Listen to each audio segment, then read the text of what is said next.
Hello friends, welcome to Apex Study Zone. Don't feel alone, let's join Apex Study Zone. Friends, हमारा नाम है केशव पांडे और ये है क्लास 10th की एनसीईआरटी मैथमेटिक्स के चैप्टर नंबर 3 दो चरों वाले रैखिक समीकरण युग्म का पार्ट 4 वीडियो। इसके पहले हमने 3 पार्ट इस चैप्टर के लिए अपलोड किए हैं। अगर आपने वो वीडियोज़ नहीं देखी हैं तो जाकर हमारे चैनल पर आप उसको देख सकते हैं। तो आज हम सॉल्व करने वाले हैं एक्सरसाइज 3.2। इसके पहले हम आपको बता दें कि अगर आप हमारे चैनल पर पहली बार आ रहे हैं तो आप हमारे चैनल को सब्सक्राइब करके बेल आइकन को दबा सकते हैं ताकि आने वाले सारे वीडियोज़ की नोटिफिकेशन आपको मिलती रहें और आपसे हमारी कोई भी वीडियो मिस ना हो। तो एक्सरसाइज 3.2 का पहला क्वेश्चन है, निम्न समस्याओं में रैखिक समीकरणों के युग्म बनाइए और उनके ग्राफीय विधि से हल ज्ञात कीजिए। पहले क्वेश्चन के अंतर्गत 2 क्वेश्चंस दिए हुए हैं, जिनमें से पहला क्वेश्चन है, कक्षा 10 के 10 विद्यार्थियों ने एक गणित की पहेली प्रतियोगिता में भाग लिया। यदि लड़कियों की संख्या लड़कों की संख्या से 4 अधिक हो तो प्रतियोगिता में भाग लिए लड़कों और लड़कियों की संख्या ज्ञात कीजिए। तो यहां पर एक प्रॉब्लम है जिसको हमको हल करना है और हल करने के लिए हमें ग्राफीय विधि का इस्तेमाल करना है। ग्राफीय विधि से हल निकालने के बारे में हमने पिछली वीडियो में डिस्कस किया था। तो चलिए इस क्वेश्चन को सॉल्व करते हैं। तो सबसे पहले हम इस प्रॉब्लम के लिए रैखिक समीकरण युग्म बनाते हैं। तो यहां पर देखिए, ये कह रहा है क्वेश्चन में कि कक्षा 10 के 10 विद्यार्थियों ने एक गणित की पहेली प्रतियोगिता में भाग लिया। तो 10 विद्यार्थियों ने भाग लिया है, उनमें से कुछ लड़के हैं और कुछ लड़कियां हैं। तो क्वेश्चन में हमसे पूछा गया है कि लड़कों और लड़कियों की संख्या ज्ञात कीजिए। तो यहां पर हम इसको सॉल्व करने के लिए एज्यूम कर लेते हैं, यानी कि मान लेते हैं कि लड़कों की संख्या x है और लड़कियों की संख्या y है। माना लड़कों की संख्या बराबर x और लड़कियों की संख्या बराबर y। लड़कियों की संख्या बराबर y। देखिए, कुल 10 विद्यार्थी हैं, तो कुछ लड़के हैं और कुछ लड़कियां हैं, यानी कि लड़कों और लड़कियों को मिलाकर कुल 10 विद्यार्थी हैं। तो यहां पर हम ये लिख सकते हैं कि x + y = 10। ओके, लड़के और लड़कियों की संख्या जोड़ेंगे तो 10 मिलेगा। और इसके साथ ही साथ दूसरा कंडीशन ये दिया हुआ है कि लड़कियों की संख्या लड़कों की संख्या से 4 अधिक है। ओके, तो लड़कियों की संख्या है y, तो लड़कियों की संख्या y लड़कों की संख्या यानी कि x से 4 अधिक है, यानी कि y = x + 4। लड़कियों की संख्या लड़कों की संख्या से 4 अधिक है, इसलिए लड़कों की संख्या में जब 4 ऐड करेंगे तो हमें लड़कियों की संख्या मिल जाएगी। ओके, तो यहां से हमें 2 इक्वेशंस मिलते हैं। तो इन इक्वेशंस की सहायता से हमको अब इसके हल निकालकर बताने हैं कि कितने लड़के थे और कितनी लड़कियां थीं। इसके लिए हम लोग इसका ग्राफ बनाएंगे। तो ग्राफ के लिए हम मान लेते हैं कि ये L1 लाइन को रिप्रेजेंट करेगा, ये L1 रेखा है और ये L2 रेखा है। ओके, तो L1 के लिए हम यहाँ पर लिखते हैं x + y = 10। तो इसी को हम लोग इस तरीके से लिख सकते हैं y = 10 - x। तो हमने आपको बताया था कि ग्राफ बनाने के लिए हमें कम से कम 2 पॉइंट चाहिए। ये हो गया x और y। x की जगह अगर हम लोग 5 ले लेते हैं तो y भी आ जाएगा 10 - 5 यानी कि 5। x = 5 तो y = भी 5 होगा। अगर x की जगह 4 ले लेते हैं तो y हो जाएगा 10 - 4 यानी कि 6। 2 पॉइंट यहाँ पर हमें मिल चुका है। पहला पॉइंट है 5,5 और दूसरा पॉइंट है 4,6। ऐसे ही दूसरी लाइन के लिए हम लोग सॉल्व करके पॉइंट निकालते हैं। दूसरा समीकरण है y = x + 4। ओके, तो इसके लिए निकालते हैं x and y। अगर x की जगह 0 लेते हैं तो y हो जाएगा 4 + 0 यानी कि 4। अगर x की जगह 1 लेते हैं तो y हो जाएगा 4 + 1 यानी कि 5। तो यहां से हमें पॉइंट मिला 0,4 and 1,5। अब हम लोग ग्राफ ड्रा करते हैं और ग्राफ की सहायता से हल निकालते हैं। तो ये हो गया y अक्ष और हमने यहाँ पर बना दिया x अक्ष। ओके, जब आप ग्राफ ड्रा करिएगा तो उसको आप ग्राफ पेपर पर ड्रा करिएगा।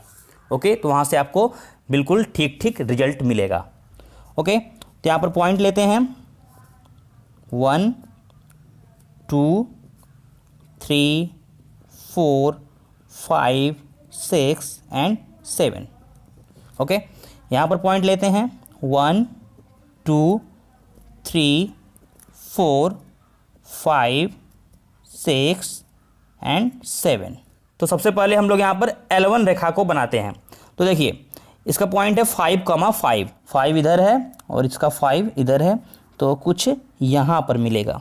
स्केल से इसको हम लोग एक्यूरेट कर लेते हैं, कुछ यहाँ पर मिलने वाला है 5,5।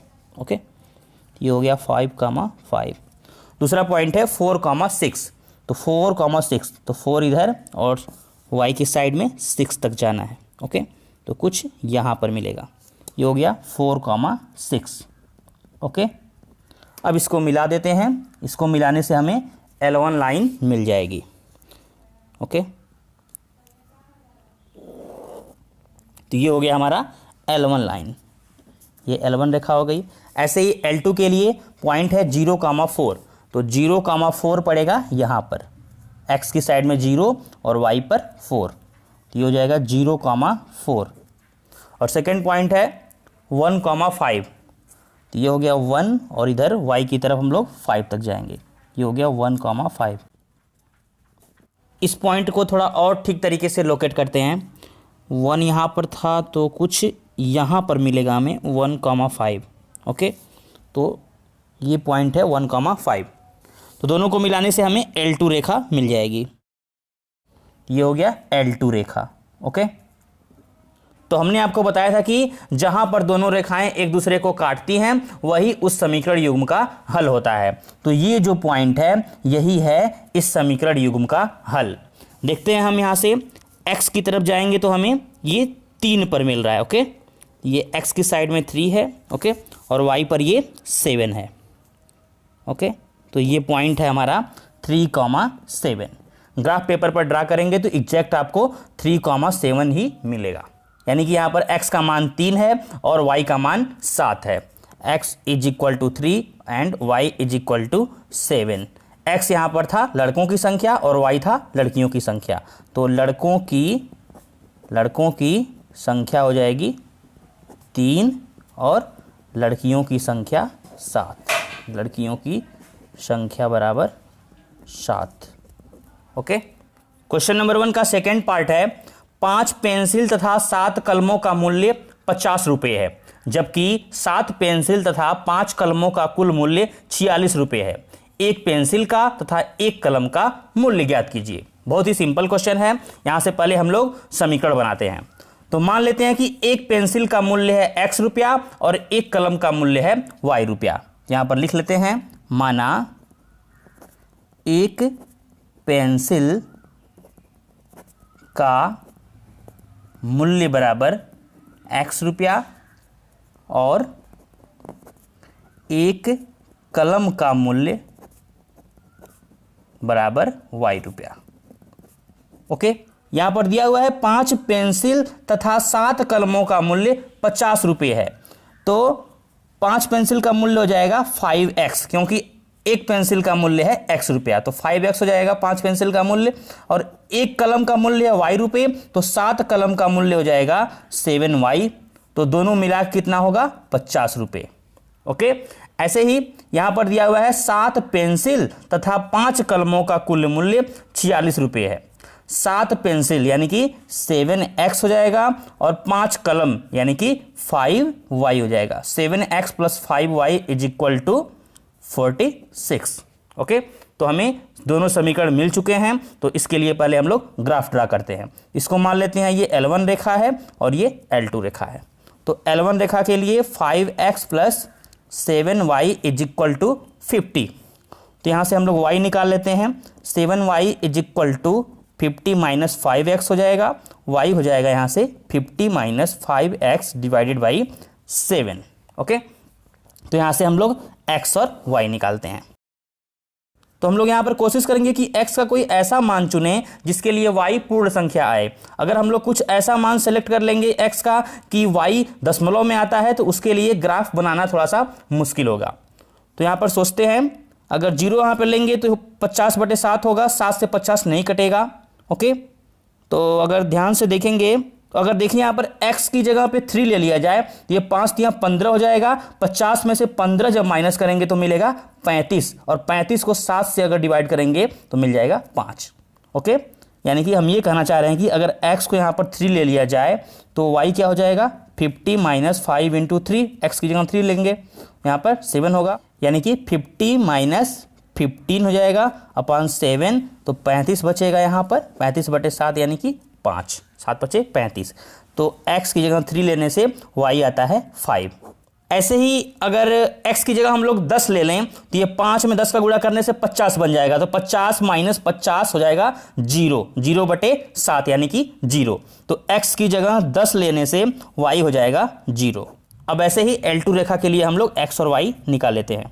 तो L2 रेखा है हमारा 7x plus 5y is equal to 46। यहाँ से हम लोग y निकालते हैं, 5y is equal to 46 minus 7x, तो y यहाँ से निकालेंगे तो हो जाएगा 46 माइनस 7x डिवाइडेड बाई 5।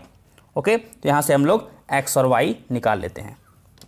देखिए x और y लेते हैं यहाँ पर भी हम लोग कोशिश करेंगे कि x का कोई ऐसा मान चुने जिससे कि जो ये अंश है वो 5 से कट जाए। अगर x की जगह 0 लेते हैं तो 46 माइनस 0 करेंगे तो बचेगा 46, और 46 5 से पूरी तरह से नहीं कटेगा। x की जगह पे 3 ले लिया जाए, अगर x की जगह पे यहाँ पर 3 लेते हैं तो क्या बचेगा 46 माइनस हो जाएगा, ये 7 में 3 का गुणा करेंगे तो 21 बचेगा। 46 में से 21 अगर आप घटाएंगे तो मिलेगा 25, और 25 5 से कट जाता है, यानी कि यदि x बराबर 3 ले लिया जाए तो y हो जाएगा 46 माइनस 7 इंटू 3 डिवाइडेड बाई 5, तो 46 माइनस 21 बटे 5, यानी कि 46 माइनस 21 होता है 25 के बराबर, 25 बटे 5 होता है 5 के बराबर। ओके, तो x की जगह 3 लेने से y हो गया 5। और देखिए यहाँ पर अगर x का मान हम लोग यहाँ पर 8 ले लेते हैं तो 7 में 8 का गुणा करने से मिल जाएगा 56, और 46 माइनस 56 जब करेंगे तो मिल जाएगा हमें -10, और -10 5 से डिवाइड हो जाएगा, यानी कि यदि यहाँ पर x इज इक्वल टू 8 हो तो y हो जाएगा 46 माइनस 7 इंटू 8 डिवाइडेड बाई 5, यानी कि 46 माइनस 56 अपॉन 5, तो यहाँ पर हो जाएगा -10 अपॉन 5, यानी कि -2। ओके, यानी कि x बराबर 8 लेने पर y आता है -2, तो x होगा 8 तो y होगा -2। तो यहाँ से हमें पॉइंट मिलेगा 3,5, यहाँ से पॉइंट मिलेगा 8,-2, और पहली वाली लाइन से हमें पॉइंट मिलेगा 3,5, और दूसरा पॉइंट होगा 10,0। अब हम लोग यहाँ से ग्राफ ड्रा करते हैं। हमने x अक्ष और y अक्ष को पहले ही बना लिया है, तो हम पहली रेखा को यहाँ पर ड्रा करते हैं। तो पहली रेखा का पहला पॉइंट है 3,5, तो 3,5 यहाँ पर बनाते हैं पहले। ये हो गया x पर 3 और y पर 5, तो इसको स्केल से ले लेते हैं। ओके, ये हो गया 3,5। सेकेंड पॉइंट है इसका 10,0, 10,0 यहाँ पर पड़ेगा, x पर 10 और y पर 0, तो ये हो जाएगा 10,0। ओके, तो इसको मिलाएंगे तो हमें L1 रेखा मिल जाएगी। ये हो गई L1 रेखा। ऐसे ही L2 रेखा को यहाँ पर ड्रा करते हैं। तो इसके लिए पहला पॉइंट है 3,5, तो 3,5 यहाँ पर पहले से लोकेट हमने कर रखा है, और दूसरा पॉइंट है 8,-2, तो x पर हो गया 8 और y यहाँ पर -2 है, तो यहाँ पर हमें नीचे की साइड भी बनाना पड़ेगा। यहाँ पर हो जाएगा ये 1 और ये 2, तो ये -2 है, यानी कि -2 है, तो यहाँ पर पड़ेगा 8,-2। ओके, तो इसको मिलाने से हमें L2 रेखा मिल जाएगी। तो ये हो गई हमारी L2 रेखा। ओके, तो यहाँ पर देख सकते हैं कि दोनों ही रेखा एक दूसरे को 3,5 पर काट रही है। तो इस समीकरण युग्म का हल हो जाएगा x बराबर 3 और y बराबर 5। आप गौर करेंगे तो देखेंगे कि पहली लाइन को ड्रा करने के लिए जो हमने पॉइंट लिया था उसमें 3,5 था, और जो दूसरी लाइन को ड्रा करने के लिए हमने पॉइंट लिया था वहाँ भी 3,5 था। ओके, तो यहाँ से हमें कटान बिंदु निकालने में कोई ज़्यादा दिक्कत नहीं हुई, क्योंकि ये पॉइंट हमने पहले ही ले रखा था। ओके, तो यहाँ से x बराबर निकलेगा 3 और y बराबर निकलेगा 5।